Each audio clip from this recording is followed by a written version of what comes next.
Please welcome the United States Secretary of the Treasury, Janet Yellen.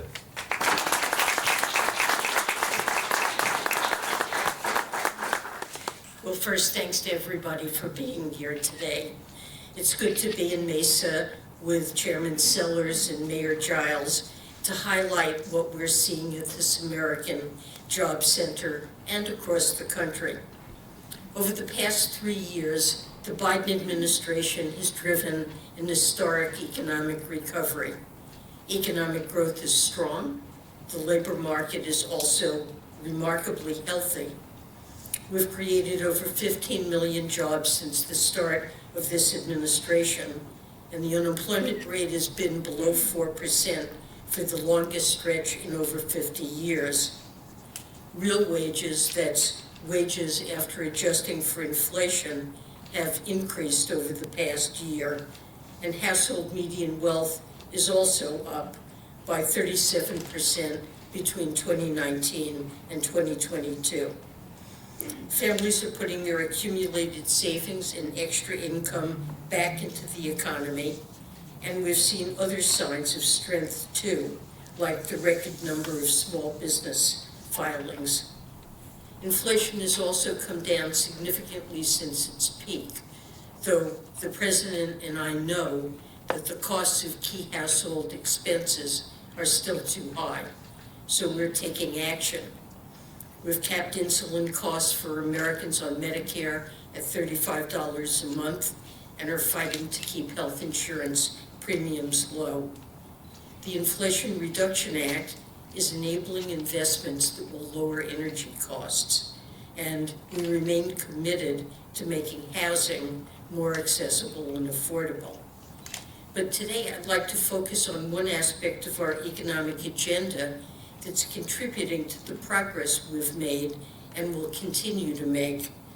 I'll speak to the work we're doing to equip all Americans, whether or not they have college degrees, with the skills they need to get good jobs and fuel growth in key industries. Over the past few decades, opportunity in America had become too concentrated on the coasts and in wealthier communities.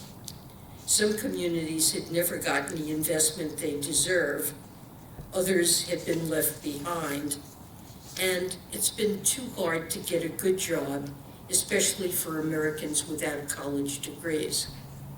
In the 1970s, 3 out of 4 jobs required at most a high school diploma.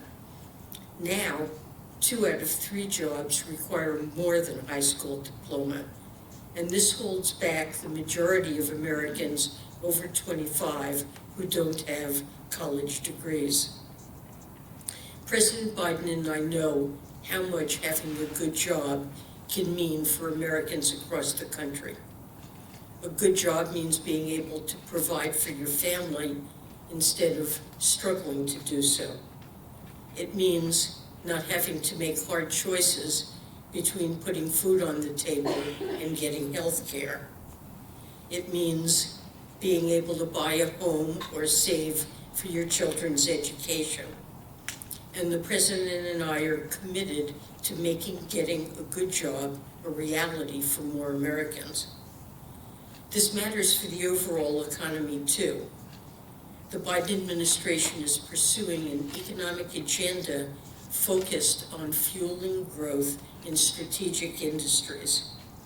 Achieving this depends on equipping workers with the right skills to fill the jobs we're creating across the country. Our work started with the American Rescue Plan, which helped rescue the economy from the depths of the pandemic and bring us to where we are today. Workers can experience negative impacts long after a recession is ended.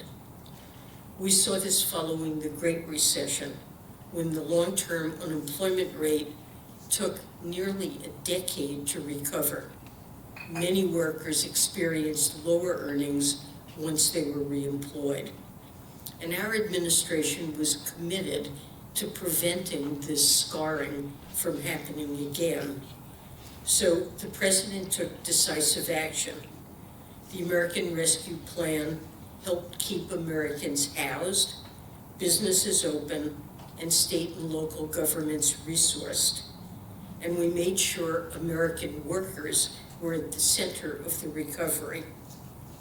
The American Rescue Plan's State and Local Fiscal Recovery Funds program made historic funding available to every city, state, territorial, local, and tribal government. As of last December, governments had committed over $13 billion of that to worker support. Funding has gone to over 4,000 projects, from unemployment aid to workforce development, helping avoid layoffs of school staff and add thousands of new positions in public health departments. This contributed to what has been the fastest labor market recovery in modern history.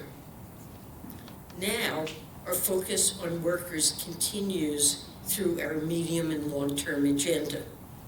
The Bipartisan Infrastructure Law, the Inflation Reduction Act, and the CHIPS and Science Act are fueling growth in new industries and spurring a renaissance in American manufacturing from coast to coast.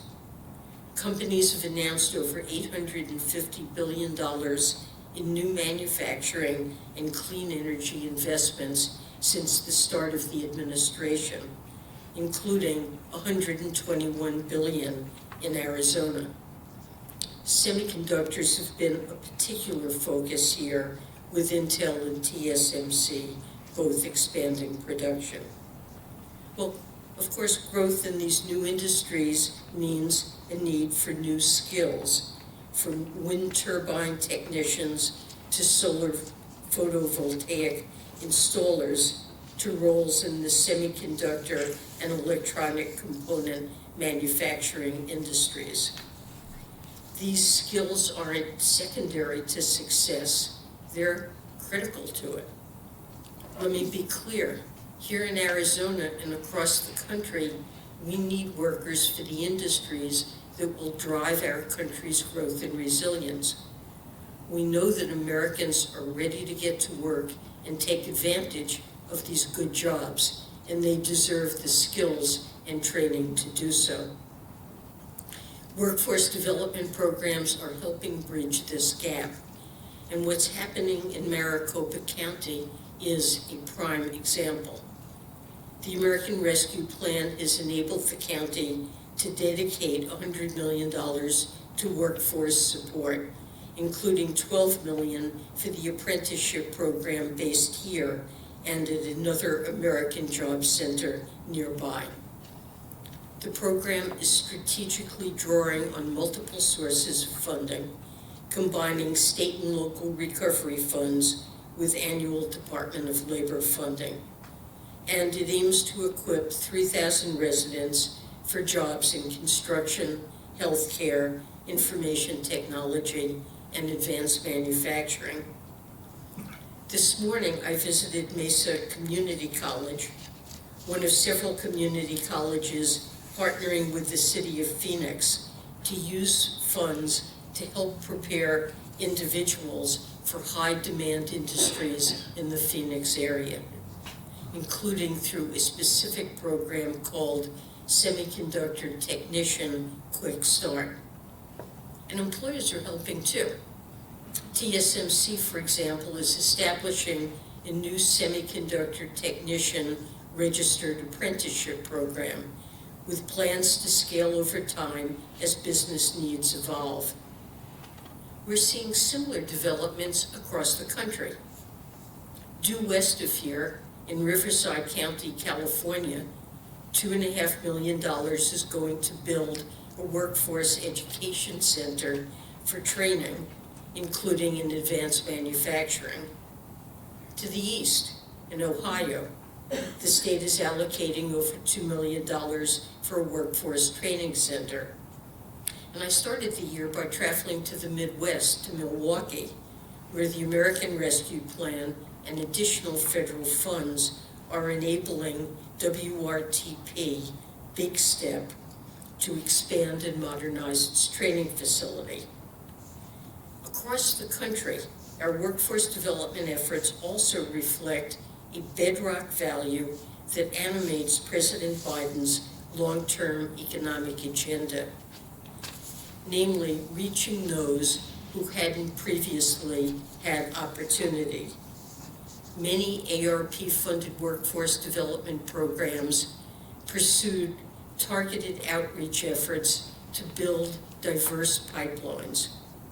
Many provide support for wraparound services that can be crucial for individuals from underserved communities being able to complete training. And we're also focused on creating opportunities that actually make a difference in people's lives, which means making sure the jobs we're creating are good ones that provide a pathway to the middle class.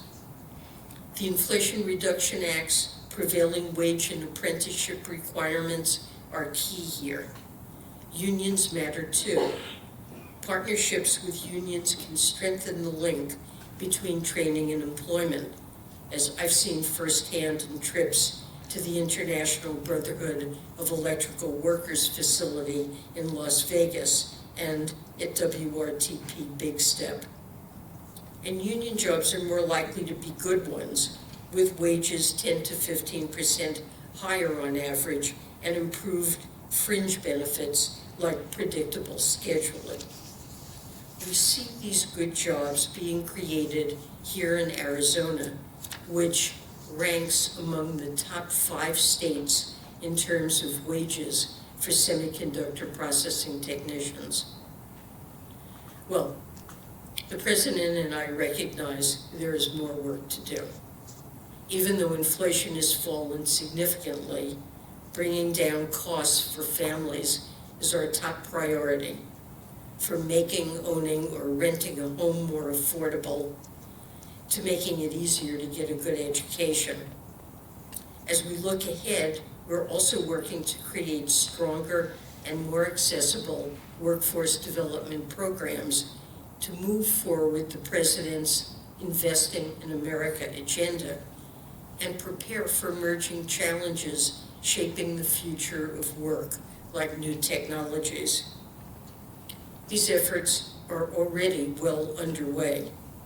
And as we see here today, we're building an ecosystem in which expanded strategic workforce development is equipping Americans from all walks of life for good jobs in 21st century industries.